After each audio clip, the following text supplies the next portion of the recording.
প্রিয় শিক্ষার্থীরা, Narail online primary স্কুলের আজকের ক্লাসে তোমাদের সবাইকে স্বাগত জানাচ্ছি। আমি বিবেক বিশ্বাস আজ তোমাদের সাথে রয়েছি। দ্বিতীয় শ্রেণীর শিক্ষার্থীরা, আজ আমি তোমাদের সহায়তা করার জন্য হাজির হয়েছি। প্রিয় দ্বিতীয় শ্রেণীর শিক্ষার্থীরা, আমরা ইতিমধ্যেই গুণের এবং নামতার ক্লাসগুলো শেষ করেছি। আজ আমরা করতে চলেছি দ্বিতীয় শ্রেণীর গণিতের ভাগ। তোমরা বই, খাতা, কলম অথবা পেন্সিল নিয়ে আমার সাথে আজকের ক্লাসটি করার জন্য প্রস্তুত হও। শিক্ষার্থীরা, তোমরা কি সুন্দর একটি ভিডিও দেখতে চাও? নিশ্চয়ই তোমরা চাও। তো এসো আমরা মনোযোগ সহকারে আজকের ক্লাস উপযোগী সুন্দর একটি ভিডিও দেখি।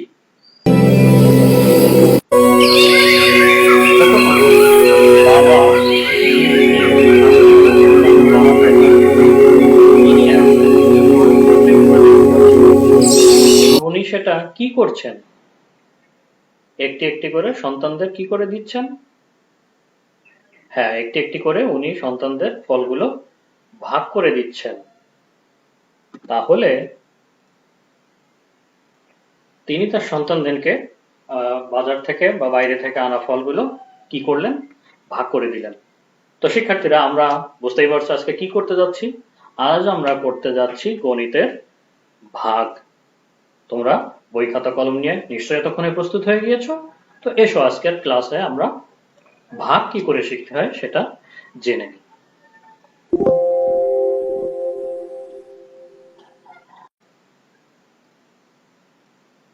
ভাগ। প্রত্যেকে কয়টি করে পাবে? লক্ষ্য করো, এখানে বিস্কুট রয়েছে এবং 3 জন ছেলে মেয়ে বসে আছে। তাহলে 12টি বিস্কুট আছে। যদি 3 জনকে সমানভাবে ভাগ করে দেওয়া হয় তবে একজনে কয়টি করে বিস্কুট পাবে?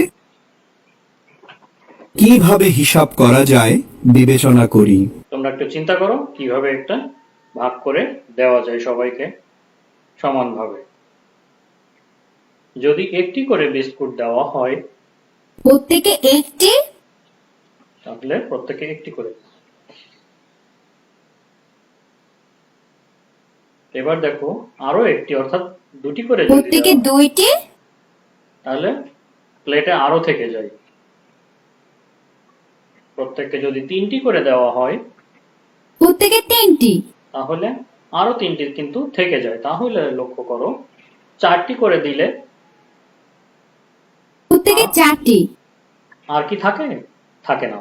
সবাইকে তাহলে সমানভাবে ভাগ করে দেওয়া হয়ে যায়। যখন 12টি বিস্কুট 3 জন শিশুকে সমানভাবে ভাগ করে দেওয়া হলো, তখন প্রত্যেক শিশু 4টি করে বিস্কুট পায়। আমরা নিচের গাণিতিক বাক্যে এই হিসাব লিখি। তাহলে 3 জন শিশুকে 12টি বিস্কুট সমানভাবে ভাগ করে দিলে কয়টি পায়? 4টি।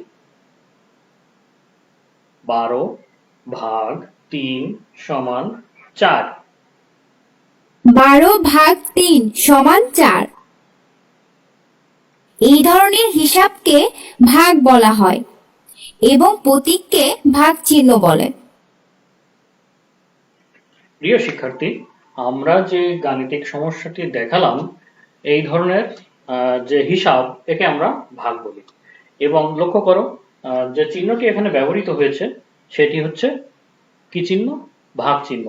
এবং এই চিহ্নটি তোমরা মনে রাখবে, এটি ভাগের চিহ্ন। এর আগে আমরা যোগ চিহ্ন শিখেছি, বিয়োগ চিহ্ন শিখেছি, গুণ চিহ্ন শিখেছি। আজ আমরা শিখলাম কি চিহ্ন? আজ আমরা শিখলাম ভাগ চিহ্ন। তো নিশ্চয়ই তোমরা এটা মনে রাখবে, কারণ ভাগ অঙ্ক করতে গেলে আমাদের এই চিহ্নটা অবশ্যই ব্যবহার করতে হয়। বস্তু, দল। প্রত্যেক দলে বিস্কুটের সংখ্যা। কারণ 4 গুণ 3 সমান 12। ভাগ হচ্ছে গুণের বিপরীত। প্রিয় শিক্ষার্থী, এটা মনে রাখা কিন্তু খুবই গুরুত্বপূর্ণ, কারণ ভাগ হচ্ছে গুণের বিপরীত প্রক্রিয়া। আমরা এর আগে সব গুণগুলো শিখেছি, নামতাগুলো শিখেছি, সেগুলো ব্যবহার করেই কিন্তু আমাদের ভাগ অঙ্কগুলো করতে হয়। এবং ভাগ হচ্ছে গুণের কি প্রক্রিয়া? বিপরীত প্রক্রিয়া, মনে রাখবে কিন্তু। 18টি চকলেট আছে। যদি 6 জন শিশুকে এই চকলেটগুলো সমানভাবে দেওয়া হয় তবে প্রত্যেক শিশু কয়টি করে চকলেট পাবে? 18টি চকলেট যদি এই যে টেবিলের চারপাশে 6 জন বসে আছে এদেরকে ভাগ করে দেওয়া হয় তাহলে কয়টি করে চকলেট পাবে? এসো আমরা এই হিসাবটি শিখে নিই। প্রথমে একটি করে চকলেট দিলে প্লেটে কিন্তু আরো চকলেট থেকে যায়, দুটি করে দিলে আরো কিছু থেকে যায়, তিনটি করে দিলে আর কি থাকে? প্লেট খালি হয়ে যায়, অতএব আর থাকে না। তিনটি করে দিলে 6 জনকে সমানভাবে ভাগ করে দেওয়া। গাণিতিক বাক্য লেখো ও হিসাব করো। মোট চকলেটের সংখ্যা 18, ভাগ দলের সংখ্যা 6, সমান প্রত্যেক দলের চকলেটের সংখ্যা 3, 3টি চকলেট। তাহলে চলো আমাদের আশেপাশে তো শিক্ষার্থীরা আমরা কি দেখলাম? 18টি চকলেট যদি আমরা 6 জনকে ভাগ করে দেই তাহলে প্রত্যেকে কয়টি করে চকলেট পাই? 3টি করে চকলেট পাই।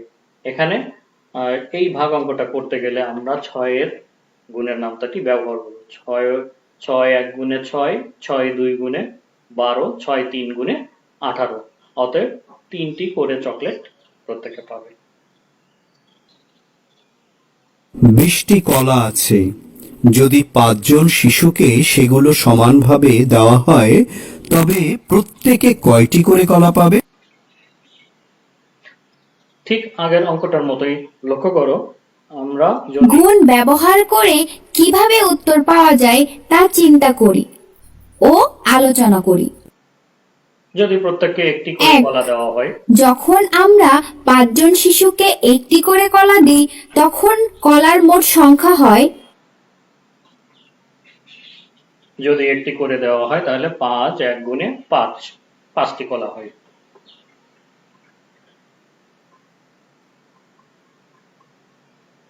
লক্ষ্য করো কলার জন্য আমরা ছকে ডট ব্যবহার করছি।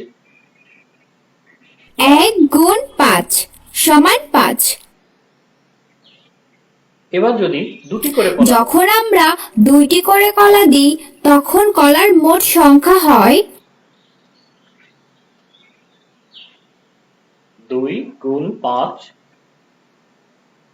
সমান কত হয় তোমরা বলো তো? 2 5 গুণে 10। 2 গুণ 5 সমান 10। এবার যদি তিনটি, যখন আমরা 3টি করে কলা দিই তখন কলার মোট সংখ্যা হয়।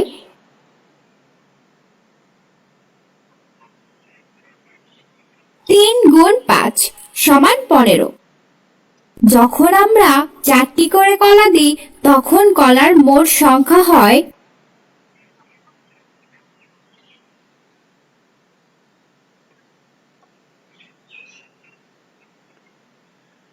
4 গুণ 5।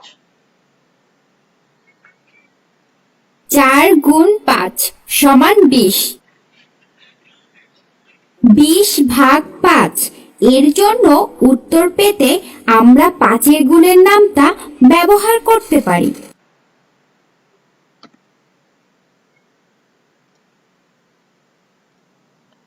লক্ষ্য করো এখানে এই গাণিতিক সমস্যাটি সমাধানের জন্য 20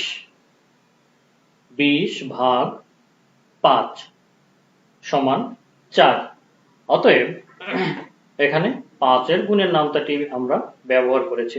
আর এর আগেই আমরা জেনেছি যে ভাগ হচ্ছে গুণের বিপরীত প্রক্রিয়া, অতএব পাশে লক্ষ্য করো 4 গুণ 5 সমান 20 দেখানো হয়েছে, অর্থাৎ ভাগ হলো গুণের বিপরীত প্রক্রিয়া, মনে রাখবে।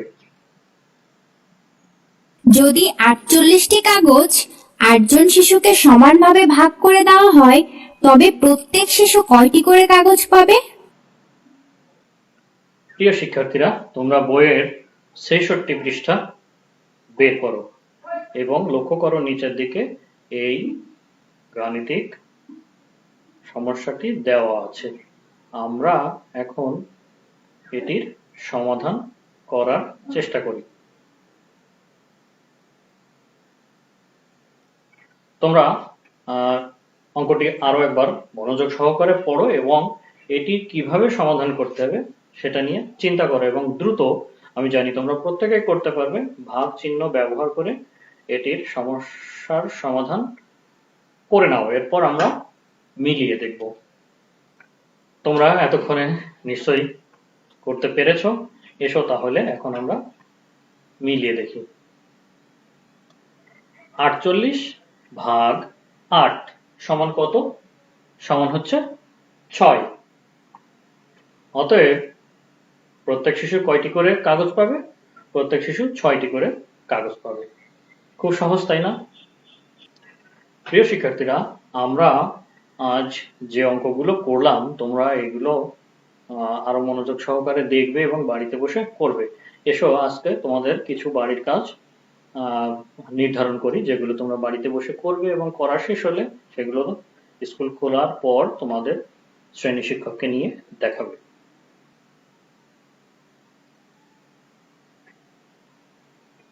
66 পৃষ্ঠায় নিচে যে গাণিতিক সমস্যাটি রয়েছে সেটি তোমরা বাড়িতে করবে, অন্যান্য অঙ্কগুলোও আজকের ক্লাসে করা সেগুলো করবে।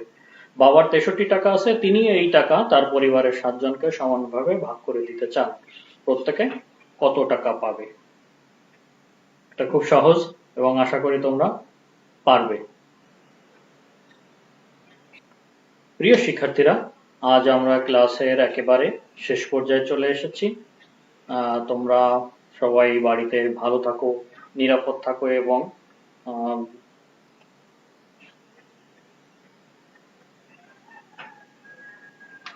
সবাইকে আজকের মতো বিদায় জানাচ্ছি। সবাই বাড়িতে থেকো এবং ভালো থেকো।